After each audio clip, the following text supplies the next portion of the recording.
Hello বন্ধুরা, আজকে আমি স্ন্যাপচ্যাট অ্যাপস দিয়ে এই ফটোটা এডিট করে দেখাবো ঠিক এরকমভাবে। আপনারা যদি চ্যানেলটিতে নতুন হয়ে থাকেন অবশ্যই চ্যানেলটি সাবস্ক্রাইব করবেন।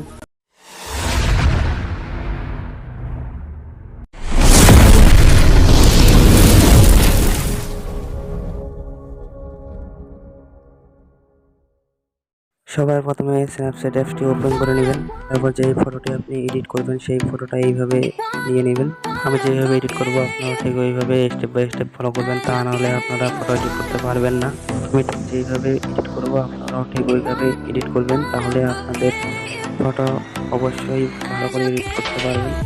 আর আপনারা যদি আমার চ্যানেলেতে নতুন হয়ে থাকেন অবশ্যই চ্যানেলটি সাবস্ক্রাইব করবেন, আর ভিডিওটা ভালো লাগলে অবশ্যই একটা লাইক করে দেবেন।